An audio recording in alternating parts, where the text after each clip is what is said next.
the advice that I give myself when it comes to relationships would be to not settle, and that you'd probably have to kiss lots of frogs before you find the prince or the one.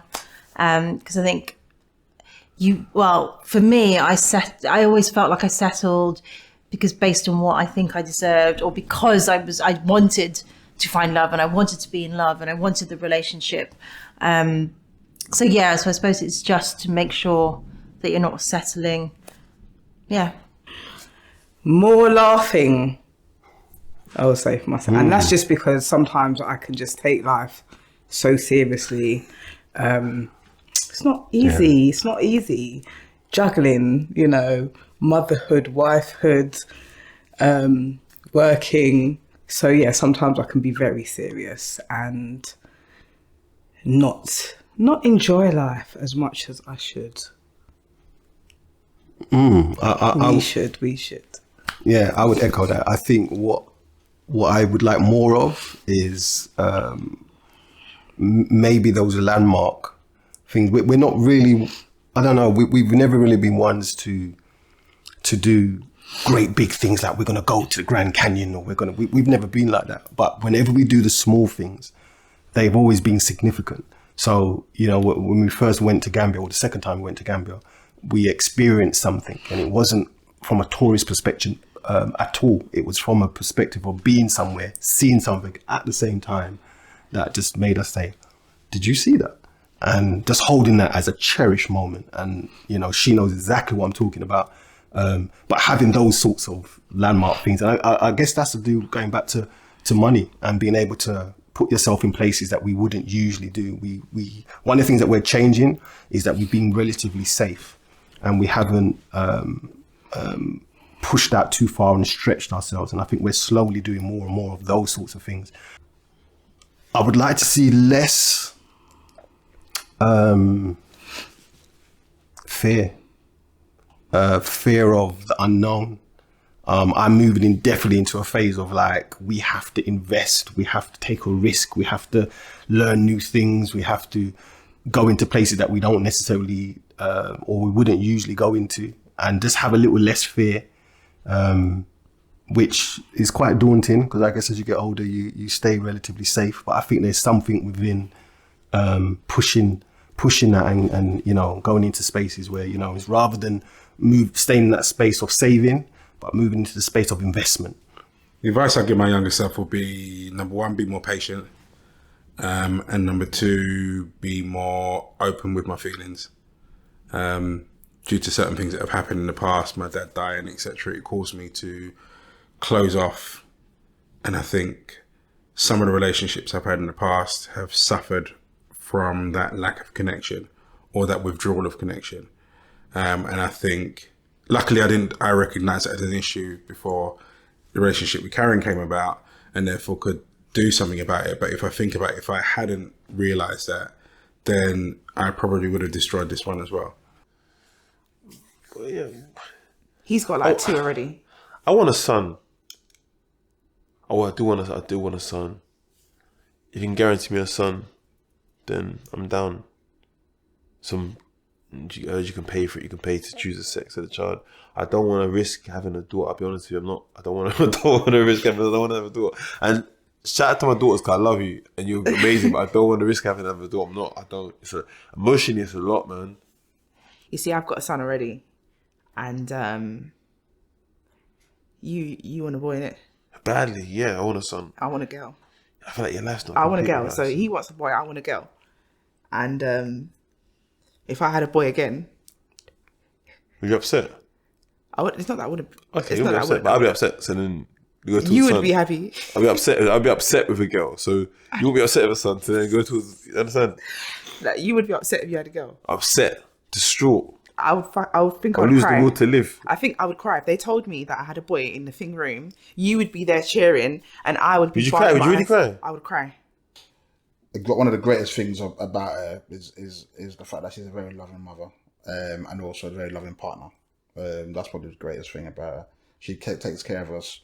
I mean, I can pick out specifics like, making sure that we're fully operational as a family. I think we don't function without Charlotte at all, if I'm honest with you. So that's one of the key things I think is a great thing about her.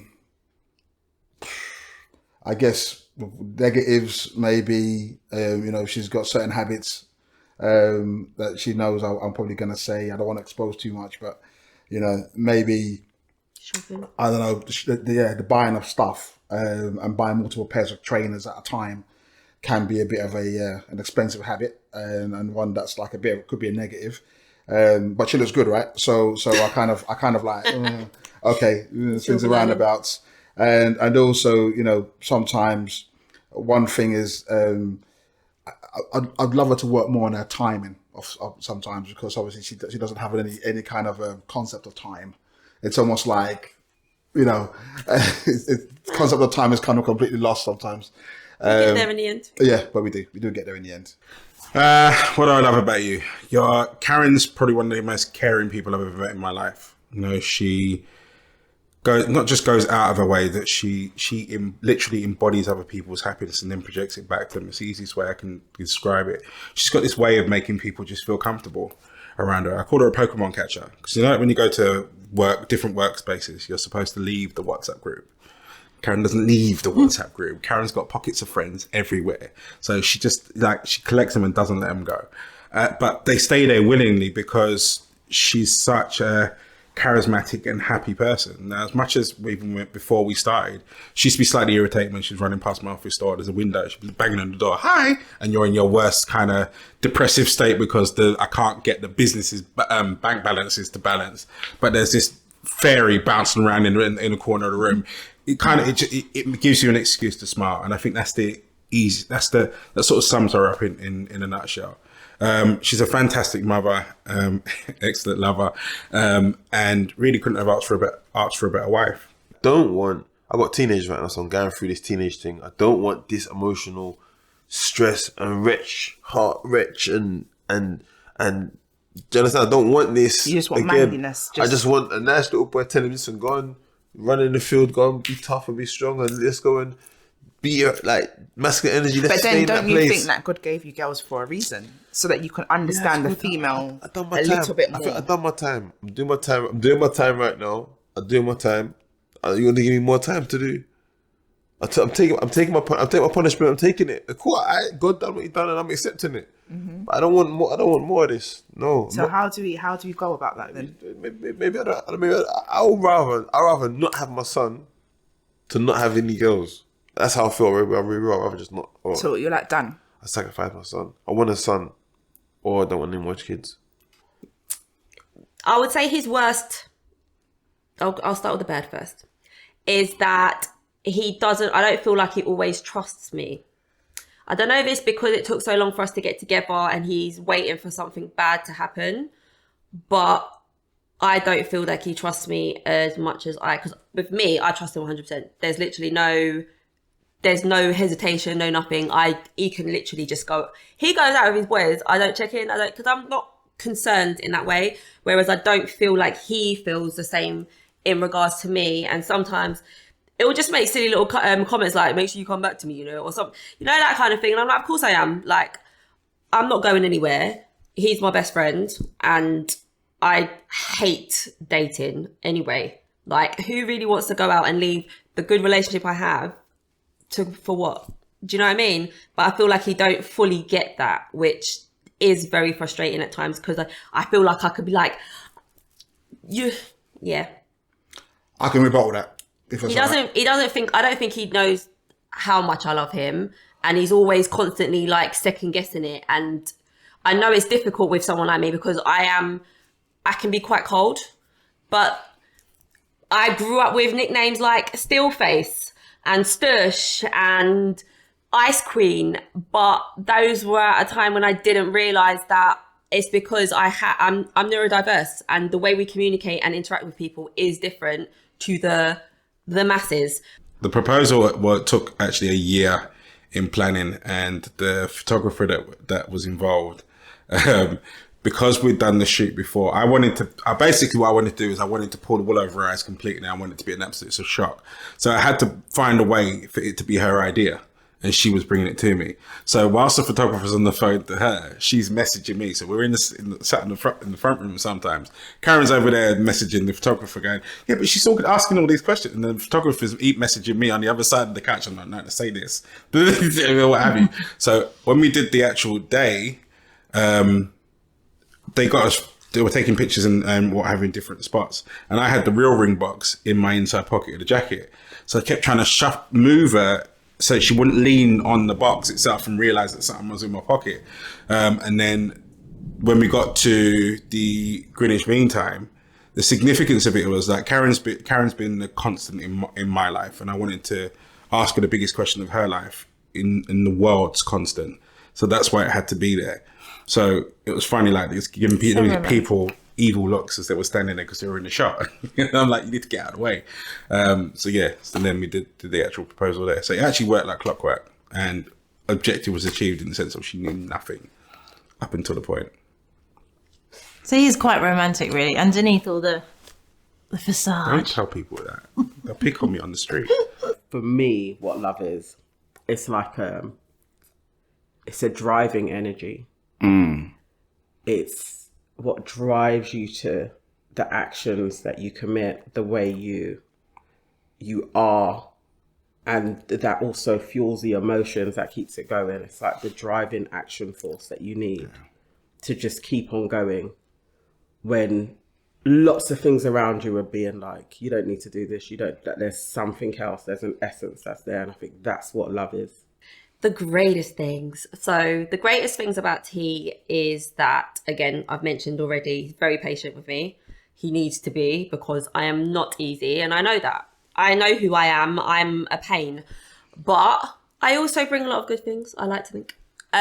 He is the person who I will call if something's funny, if something's bothered me, if I'm stressed. He is always the first person I will call. If I see a new pair of crepe that I love and I'm like, babe, have you seen these new Jordans?